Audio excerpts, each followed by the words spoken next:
Hey everybody, welcome into this episode of The Dish. I am your host, Michaela Vernava, and this week we are going to be hitting all the hot topics around the league with our very own star of the show, Ricky Doyle himself. We'll also be talking some waiver wire pickups and other fantasy advice with our analyst, Darren Hartwell. And also, we'll be talking Sox, so we've got a good show in store for you.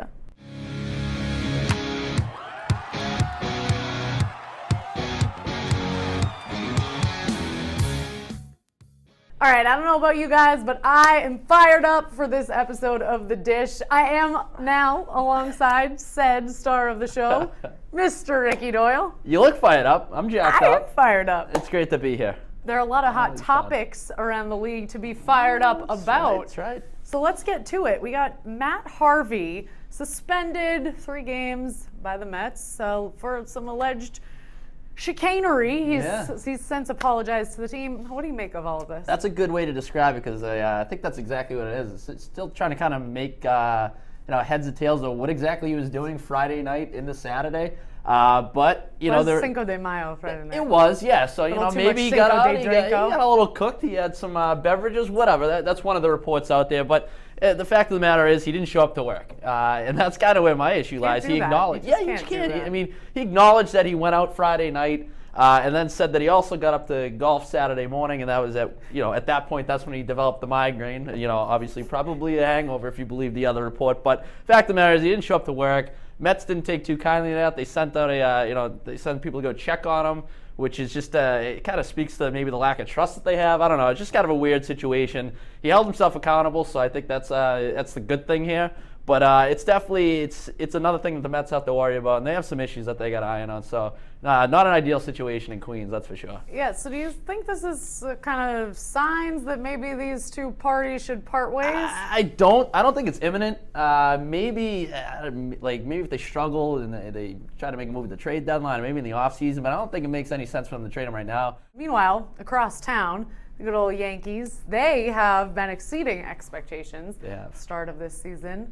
So do you think they're legitimate AL contenders? I do. I think this team, at some point, they're going to endure some struggles, I think, because they do have some young players in that team. Aaron Judge, Greg Bird, Gary Sanchez, these guys that might go through some struggles over the course of the summer. But I like what their rotation's doing. I like Luis Severino, I like Michael Pineda, some high ceiling guys that are finally performing up to expectations. Tanaka seems, he's always pretty legit. And that back end of the bullpen strong. So I think this team has the talent to, I don't know if they're going to win the division, because I still think the Red Sox at the end of the day probably have the best roster, and the Orioles are obviously going to be a pain. But I expect the Yankees to be there throughout the summer, and then come September, maybe in October, I think they'll vie for one of the wild card spots.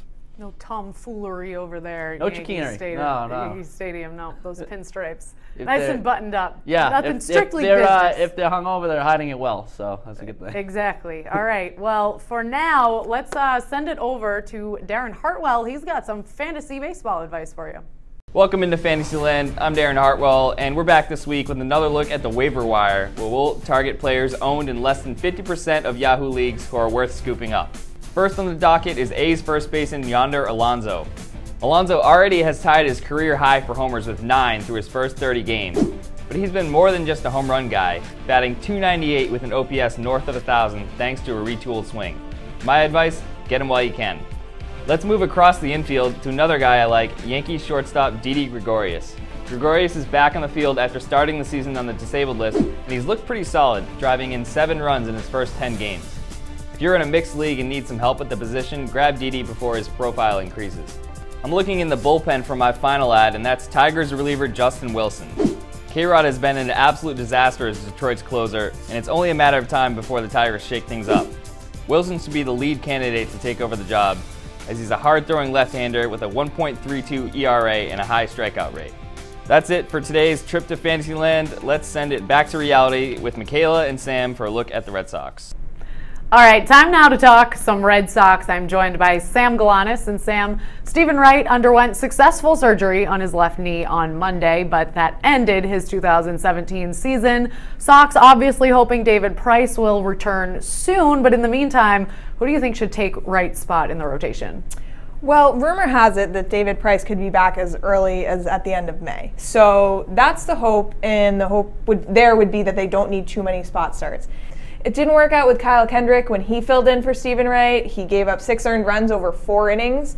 Obviously not ideal. So it might help them to look at Henry Owens or Brian Johnson because they're having a lot of success in the minor leagues right now, even if they haven't showed as much at the major league level, but it's worth giving them a shot. All right, also third base, serious weak spot for the Sox right now, and when Pablo Sandoval returns, the Sox will hope that he can provide some stability to the position, but if he continues to struggle, what are their other options? This is really a problem area for the Red Sox that kind of has no foreseeable solution until maybe the trade deadline even. If they can't work with what they have, then they don't really have many options on their bench. So they might have to wait. They could probably use one of their bullpen arms. They're kind of loaded there right now as a trade chip for a third baseman. Or there's even the possibility of moving Xander Bogaerts over to third and getting a shortstop. But that didn't necessarily work out when he was playing there too. So we'll just have to see what happens by the trade deadline, I think. Well, the Sox shuffled their lineup over the weekend, resulting in 28 runs in 2 games. What do you think of the lineup that John Farrell used in Minnesota? Well, I don't think you can complain about that. So, I mean, obviously it worked out well. Mookie Betts out of the leadoff spot, I think, is a great idea. He was there last year, but you can really put him anywhere. So I don't know that that's necessarily, what fixed it. I think Andrew Benintendi batting out of the cleanup spot is big because he has been showing up more than some of the veterans here. So I think obviously for now the shuffle works out well because, like you said, there was an offensive explosion. So until further notice, I don't see why you would change it. All right, well, thank you, Sam. And now Ricky and Mike Cole are standing by. They've got your MLB toss-up. Let's send it to them. All right, Mike, let's play a little MLB toss-up and dive into a few different topics. Sure. I'd like to start with the Beltway series that's going on this week. Got the Washington Nationals facing the Baltimore Orioles. 2 good teams going head-to-head in an interleague series. 2 good players in this series, and Bryce Harper and Manny Machado, both projected to be free agents after next season. You look at this right now, which one would you rather break the bank for if you're an MLB franchise? The answer is obvious. You're going with either or. Either. No, but I think if I had to pick one, I'm going to take Bryce Harper. I think both players are 24 years old, both play corner positions, so I think it's kind of a wash there. I think there's a lot of value for either. But I just look at Harper as kind of the guy you can stick in the middle of your lineup for the next 8 to 10 years. I would tend to agree, but if playing a little devil's advocate here, I think you can make a case to take Machado as well, based on the fact that he does, play in the infield. I think that adds some value to him. Also, it's just that defense is otherworldly. I mean, the guy, he's very slick fielder, so if you value that maybe more than the offensive production that Harper's going to give you as compared to Machado, that's a reason to take the third baseman there. But I don't know. I'm with you. I'd probably take Harper at the end of the day. I want to do another toss-up here, another one where you can't go wrong either way. Chris Sale has been just absolutely dynamic since joining the Red Sox, and it kind of you get caught up in that, and then you miss what's going on in the National League. Some good arms over there. Clayton Kershaw once again proven that he's just an absolute stud. So I got to ask you this, Mike: if you got one game right now in October, who would you take, Sale or Kershaw? Because there's some interesting layers here. This is really tough. And I think there's some recency bias, and I'm not going to pretend that I know either one of these guys, but I just look at Chris Sale. He seems like the kind of guy, and again, one of the great layers of this is he's never started a postseason game, but it's the unknown. I feel like he's kind of like one of those guys who lives for that, like Josh Beckett or Kurt Schilling or even Randy Johnson toward the end of his career. I think is probably the more appropriate comparison.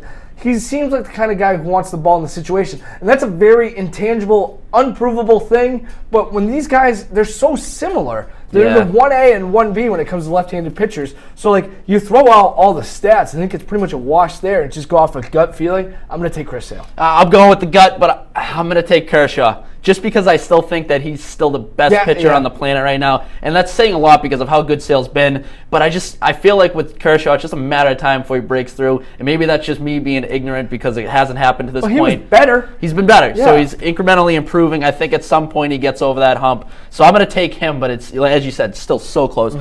Real quickly, is some surprising teams in last place this season. some weird teams struggling that maybe we anticipated being higher in the standings. Of all the teams that entered this week in last place, which one do you think has the best chance to climb out of it, maybe make a playoff push? I'm going to go with the Toronto Blue Jays. I think that this is a team that's been just totally ravished by injuries. I mean, you look at the Russell Martin, Aaron Sanchez, Troy Tulowitzki, Josh Donaldson, Jay Happ, all have missed time or are still missing time.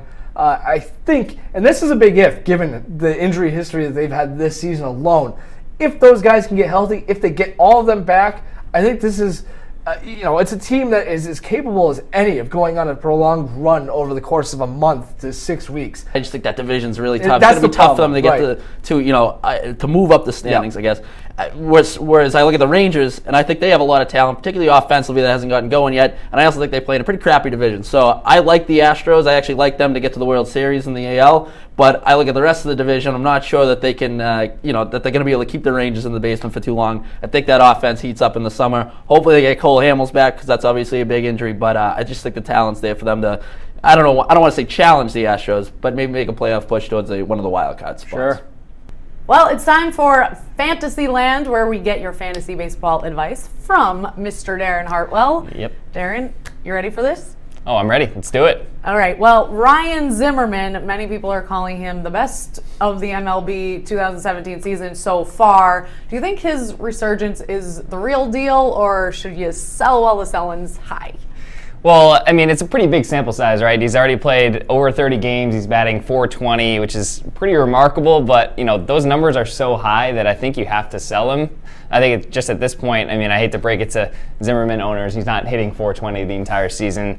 He hit .218 last year. It looks like he's kind of figured it out at the plate, obviously. But, again, the bar is so high right now that if you can get him for any sort of solid value and get another player to another person in your league to kind of dish him, give you a lot for him, then I'd do it. Well, as far as pitchers go, Irvin Santana, one of, if not maybe the best, aside from that hiccup against the Red Sox. So what do you think? Keep him or sell? Yeah, I'd actually hold on to Santana. I mean, obviously, he's another regression candidate if you just look at he's been brilliant through his first 6 starts and then kind of hiccuped against the Red Sox, like you said. The walk totals are a little high, 13 and 7 starts. But this is a guy I think you can still have a pretty solid season. He's been around 3.4 ERA for the last few years. Pretty solid strikeout guy, too. So I think he'll kind of even out somewhere in the middle. But I think that middle is pretty good. So I would hold on to him for now. All right. Well, who is maybe in a little bit of a slump that you could see possibly waking up and would be a good trade target? Yeah, I'm looking at Rougned Odor on the Texas Rangers. He's in a pretty bad slump right now, but he's also gotten pretty unlucky. He's had 198 batting average on balls in play, which is pretty low for a guy of his caliber. He also has 6 home runs still, despite hitting under 200. So I think that power, he hit 33 home runs last year. For a guy at his position, second base, that power is hard to find. So, if someone's willing to give him to you on the cheap, I'd pick him up, and I think he's going to pick it up down the second half of the season here.